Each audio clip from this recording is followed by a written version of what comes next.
नमस्कार दोस्तों, स्वागत है आपका आज के मुख्य समाचार में, जिसमें सबसे पहली और बड़ी खबर में आपको बताएंगे कि पटना लौटते ही तेजस्वी ने दिखाए गर्म तेवर, कहा एलजेपी में फूट के लिए मास्टरमाइंड है नीतीश कुमार। दूसरी बड़ी खबर में जिक्र होगा कि संयुक्त किसान मोर्चा के आह्वान पर 26 जून के राजभवन घेराव में भाग लेंगे जिले के किसान। और तीसरी बड़ी खबर में आपको बताएंगे कि वर्ल्ड रिकॉर्ड के बाद टीकाकरण की रफ्तार सुस्त, एमपी ने चौंकाया, 17 लाख से 5,000 पहुंच गया आंकड़ा। दोस्तों, हर एक खबर की गहराई में आपको ले जाएंगे, लेकिन उससे पहले अगर आपको भी ऐसा लगता है कि यूपी के चुनाव में भाजपा को नुकसान होने वाला है तो आप अभी इस वीडियो को लाइक कीजिए और इस लाल बटन को दबा के चैनल को फ्री में सब्सक्राइब करके घंटी बजाकर कमेंट में लिखिए जय हिंद। दोस्तों, रुक करते हैं तमाम बड़ी खबरों की तरफ। पटना लौटते ही तेजस्वी ने दिखाए गरम तेवर, कहा एलजेपी में टूट के मास्टरमाइंड है नीतीश कुमार। जी हां दोस्तों, करीब 2 महीने बाद दिल्ली से पटना लौटे बिहार विधानसभा के नेता प्रतिपक्ष तेजस्वी यादव के तेवर काफी आक्रामक दिखे। तेजस्वी ने एयरपोर्ट पर उतरते ही सीएम नीतीश कुमार और बिहार सरकार में जमकर हमला बोला।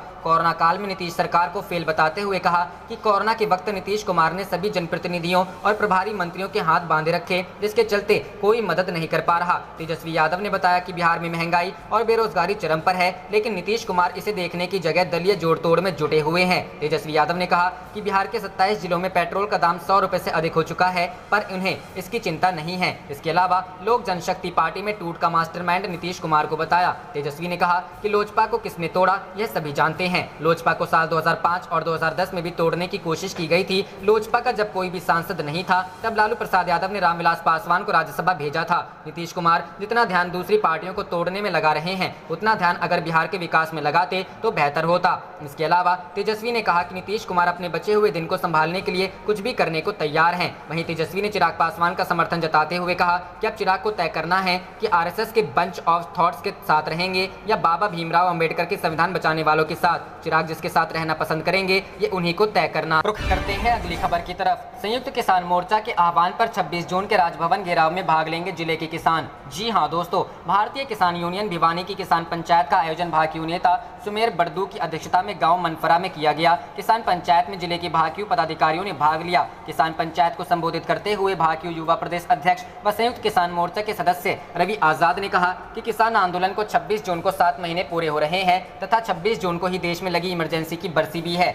वर्तमान में भी हालात ऐसे ही हैं तथा 7 माह के दौरान दिल्ली में सभी सीमाओं पर लाखों की संख्या में कृषि कानूनों की वापसी और न्यूनतम समर्थन मूल्य गारंटी कानून की मांग को लेकर किसान बैठे हैं, परंतु सरकार किसानों की बात सुनने की बजाय हर रोज आंदोलन को तोड़ने के लिए साजिश रच रही है। उन्होंने कहा कि जब तक काले कानूनों की वापसी नहीं होगी तब तक आंदोलन की वापसी नहीं होगी, चाहे कितना भी समय क्यों न लग जाए। उन्होंने बताया कि आगामी 26 जून को देश भर के राजभवनों पर संयुक्त किसान मोर्चा के आह्वान पर रोष प्रदर्शन करते हुए राष्ट्रपति के नाम ज्ञापन सौंपे जाएंगे। रुख करते हैं अगली खबर की तरफ। वर्ल्ड रिकॉर्ड के बाद टीकाकरण की रफ्तार सुस्त, मध्य प्रदेश ने चौंकाया, 17 लाख से 5,000 पहुंचा आंकड़ा। जी हां दोस्तों, साल के अंत तक देश में सभी नागरिकों के टीकाकरण के लक्ष्य के साथ शुरू हुए अभियान की एक दिन बाद ही हवा निकल गई है। कल रात 10:30 बजे तक के आंकड़ों के मुताबिक देश में 53,86,000 लोगों को वैक्सीन लगाई गई। एक दिन पहले यानी सोमवार को जब इस अभियान की शुरुआत हुई थी तो 88 लाख से अधिक लोगों का टीकाकरण हुआ था। कल सबसे अधिक 7,96,000 लाख लोगों का टीकाकरण यूपी में हुआ। हालांकि सबसे हैरान करने वाला आंकड़ा मध्य प्रदेश से आया, जहां सोमवार को रिकॉर्ड 16.95 लाख टीके लगे थे। वहीं मंगलवार को महज 4,825 लोगों को टीका लग सका। टीकाकरण के आंकड़े में आई भारी गिरावट से सवाल उठ रहे हैं कि क्या इतने बड़े पैमाने पर टीकाकरण टिकाऊ है। संकट की जगह आपूर्ति प्रतीत हुई और आरोप थे कि मध्य प्रदेश सहित कुछ राज्यों ने मैजिक मंडे हासिल करने के लिए दिनों तक वैक्सीन की खुराक जमा की थी। सबसे अधिक खुराक देने वाले शीर्ष 10 राज्यों में से 7 में भाजपा की सरकारें हैं। इस साल के अंत तक सभी वयस्कों को पूरी तरह से टीकाकरण के केंद्र के लक्ष्य को पूरा करने के लिए प्रतिदिन 97 लाख टीकाकरण किए जाने की आवश्यकता है। आपूर्ति की मौजूदा स्थिति इस पर सवाल उठाती है कि क्या लक्ष्य पूरा किया जाएगा। सरकार का दावा है कि उसके पास दैनिक आवश्यक संख्या में टीकों को स्टोर और उसे लगवाने की क्षमता है। एंटी-एजीआई प्रतिरक्षण पर राष्ट्रीय सलाहकार समूह के अध्यक्ष डॉक्टर NK अरोड़ा ने कहा, सरकार का लक्ष्य प्रत्येक दिन 1 करोड़ लोगों को टीकाकरण करना है और हमारे पास प्रत्येक दिन 1.25 करोड़ खुराक रखने की क्षमता है। केंद्रीय स्वास्थ्य सचिव राजेश भूषण ने कहा कि केंद्र इस मामले में राज्यों का पूरा सहयोग कर रहा है। उन्होंने कहा, हम राज्यों को उन्नत दृश्यता दे रहे हैं। हम उन्हें बताते हैं कि अगले 15 दिनों में आपको कितनी खुराक मिलेगी, जिससे राज्य बेहतर योजना बना सकते। रुख करते हैं अगली खबर की तरफ। पिता की राजनीतिक हत्या करना चाहते थे नीतीश, चाचा पशुपति ने दिया धोखा, चिराग पासवान। जी हां दोस्तों, लोक जनशक्ति पार्टी में सत्ता और पावर को लेकर चिराग पासवान और उनके चाचा और लोजपा के MP पशुपति कुमार पारस के बीच खींचतान जारी है। सियासी गहमा-गहमी के बीच चिराग पासवान ने अपने कार्यकर्ताओं के लिए एक खत लिखा है। एक खत के लिए चिराग ने बिहार के मुख्यमंत्री नीतीश कुमार के साथ साथ अपने चाचा पशुपति पारस पर निशाना साधा है। चिट्ठी के जरिए चिराग ने कई गंभीर आरोप भी इन दोनों नेताओं पर लगाए हैं। चिराग पासवान ने अपने खत में लिखा, उम्मीद करता हूं आप सभी स्वस्थ होंगे। यकीनन पिछला एक साल सभी के लिए कठिन रहा है। कोरोना महामारी की पहली और दूसरी लहर में हम सब ने कुछ न कुछ खोया है। बिहार विधानसभा चुनाव में एलजेपी को सिर्फ 15 सीट दी जा रही थी, जो कि तार्किक नहीं था। इसके साथ ही चिराग ने नीतीश कुमार पर निशाना साधा और कहा, रामविलास पासवान की राजनीतिक हत्या करना चाहते थे नीतीश कुमार। बिहार प्रदेश अध्यक्ष से पशुपति पारस को हटाने का फैसला रामविलास पासवान का था। पशुपति पारस ने रात के अंधेरे में छुरा घोंपने का काम किया। चाचा पशुपति पारस और भतीजे चिराग के बीच एलजेपी पार्टी को लेकर चल रही रस्साकसी के बीच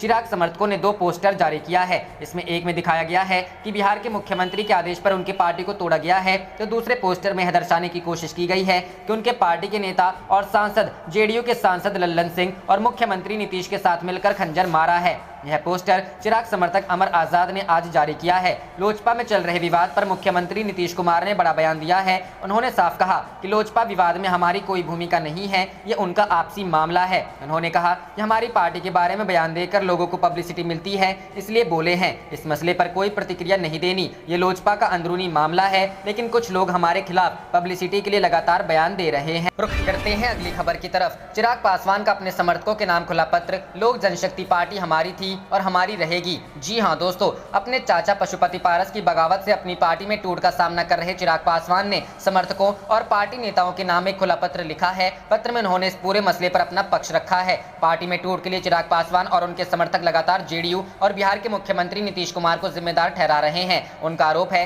कि जेडीयू ने साजिश करके पार्टी को तोड़ने का काम किया है। पार्टी समर्थकों को लिखे अपने खुले पत्र में चिराग पासवान ने एक बार फिर नीतीश कुमार पर हमला बोला है। चिराग ने लिखा है कि 2014 में जब लोजपा ने भाजपा के साथ गठबंधन किया था, तब नीतीश कुमार ने नरेंद्र मोदी को प्रधानमंत्री उम्मीदवार बनाए जाने को लेकर एनडीए से नाता तोड़ लिया था। चिराग ने दावा किया कि 2017 में जब नीतीश कुमार वापस एनडीए में लौटे तो रामविलास पासवान उनके साथ काम करने के इच्छुक नहीं थे। पार्टी में टूट के बाद चिराग पासवान बीजेपी के समर्थन मिलने की उम्मीद जताते रहे हैं, लेकिन पार्टी सूत्रों के मुताबिक अब तक उन्हें वांछित समर्थन नहीं मिला है। इसका दर्द तब छलका था जब कुछ दिनों पहले एक प्रेस कॉन्फ्रेंस में उन्होंने कहा था कि अगर हनुमान को राम से मदद मांगनी पड़े तो फिर काहे का हनुमान और काहे का राम। बिहार चुनाव में चिराग पासवान ने खुद को मोदी का हनुमान कहा था। यही वजह है कि 2014 की याद दिलाकर नीतीश कुमार पर हमला करने के साथ साथ प्रधानमंत्री के प्रति अपनी निष्ठा की भी याद दिला रहे हैं। चाचा पशुपति पारस को बिहार प्रदेश अध्यक्ष पद से हटाए जाने को लेकर उठ रहे सवालों का भी चिराग ने जवाब दिया है। उन्होंने दावा किया कि पशुपति पारस को इस पद से हटाने का फैसला खुद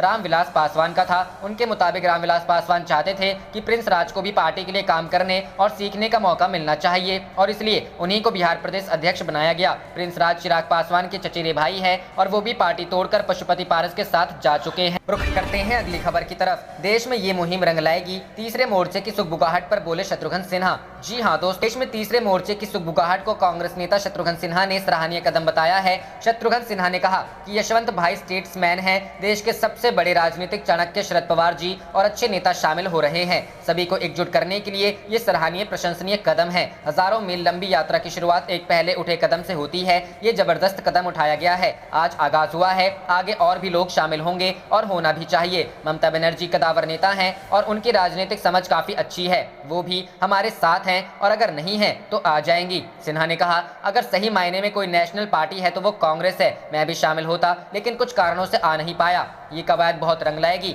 दक्षिण भारत से भी लोगों के शामिल होने की संभावना है। धन शक्ति और भय शक्ति का प्रयोग करके बीजेपी ने कोशिश की, लेकिन अब कुछ लोगों की आंखें खुल चुकी है।